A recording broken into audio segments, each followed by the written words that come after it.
My name is Jill York with Red Flag Financial Forensics, and I'm a certified fraud examiner and certified management accountant. I'd like to introduce Ms. Queretta and congratulate her on her new business management service called VeriAccount, LLC. This is our special podcast on estate creditor claims. Ms. Sims has been in the business for over 20 years, analyzing, reconciling, and rectifying medical and general bills. Ms. Sims has partnered with Red Flag Financial Forensics as a senior account auditor, working on estate creditor claims, medical and general billing claims as well. Ms. Sims quickly excelled in this area and decided to branch out on her own and acquired Red Flag's medical and estate administration auditing divisions. Ms. Sims has also worked for ResCare in DC for 7 years in quality control, otherwise known as compliance, and she has superior business and management skills.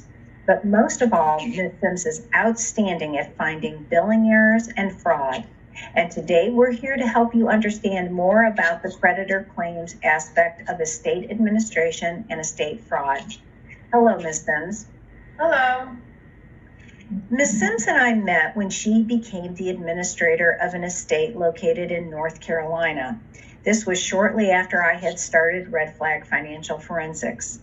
In addition to Red Flag, I managed the estate administration division of my husband's law practice, and Ms. Sims came to our office seeking assistance with the estate.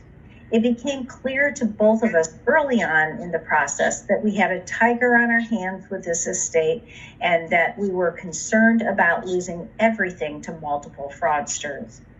Ms. Sims, can you tell us just a little bit more about what happened? Why, yes, Jill. My mother-in-law had died and left a modest estate. I decided the best thing to do was to hire an attorney regarding my mother-in-law's case. I knew that my mother-in-law wanted her grandchildren to receive what she had left behind. It was important to her to leave a legacy, and I wanted to ensure that her wishes were granted. Once I met you, I knew we had a lot of work to do. It started off when we found a relative who was not an heir of the estate, was permitting their adult son to live in my mother-in-law's home, and was even paying the electric bill for him. The first thing we had to do was to get this individual removed. Then we found the house had been ransacked for personal documents, including life insurance policies. We found that the individual who had taken a life insurance policy pledged the policy towards an expensive funeral, even though they were not a beneficiary of the policy and were not entitled to do so. This alone cost the estate several $1,000s. Then we both located all bills and info regarding my mother-in-law's estate. During the estate process, I reviewed the medical bills and creditor statements. In doing so, I located numerous errors. Some of our challenges were with individuals making claims against the estate, and some were with companies. Without breaking confidentiality, I analyzed and reviewed the medical billing documentation. I found that she had been overcharged on a lot of her medical bills, and that for most of her bills, there should have been no out-of-pocket expense. One of her providers had incorrect insurance information, which left her to take care of the debt that her insurance would otherwise have covered.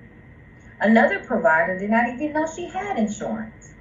However, the most revealing medical bill of all was from my mother-in-law residing in a nursing home, where she had run out of Medicare coverage. This was devastating for her based on her medical condition. My mother-in-law had submitted an appeal regarding lack of coverage, explaining that she needed the coverage. Unfortunately, she was denied. Shortly after, she died. I reviewed all her medical records and documentation. I realized that the nursing home had overcharged her for services she was to never be charged for in the first place. I knew at this point I had to take this to the next level, which was to go before an administrative law judge. I completed all the documentation and submitted it for an ALJ to review and requested a new appeal.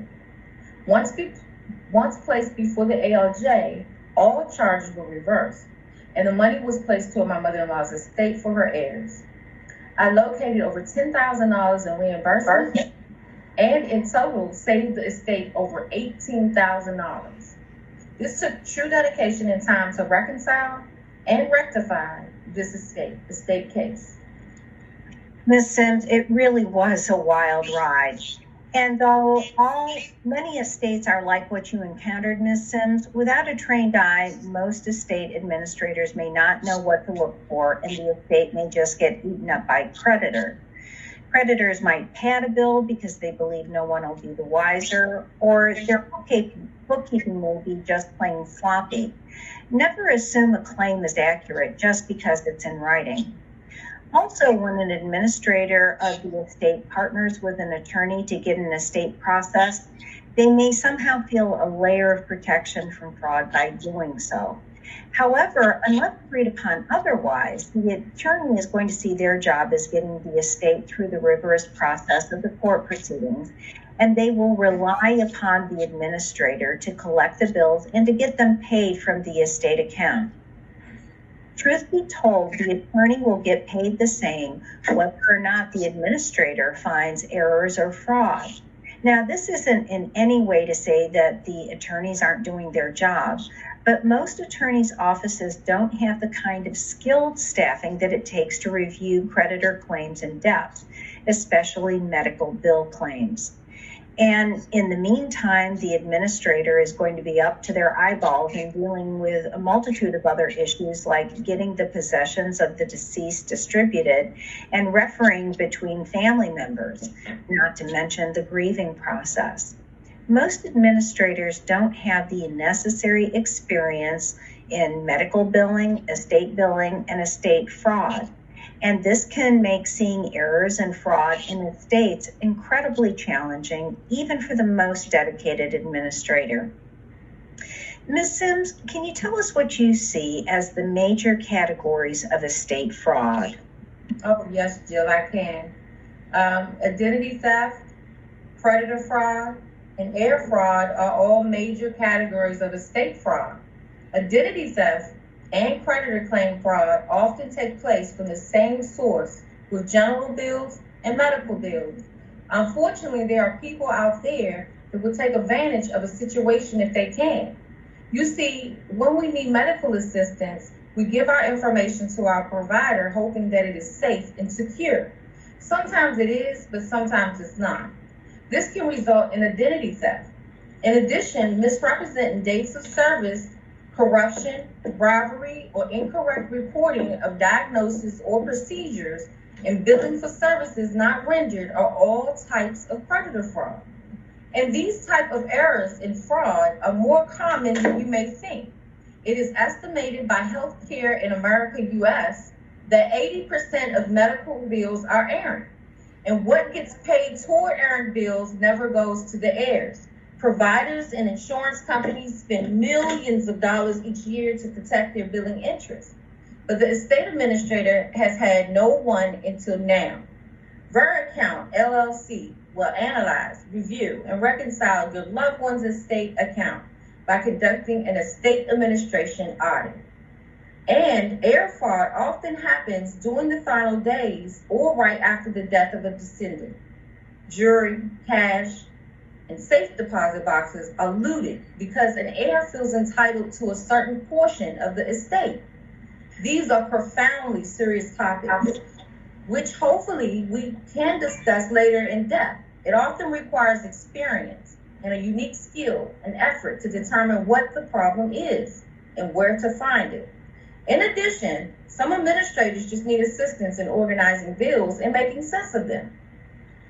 That makes sense, Ms. Sims. So how would you suggest that we help the administrator maximize the residual of the estate?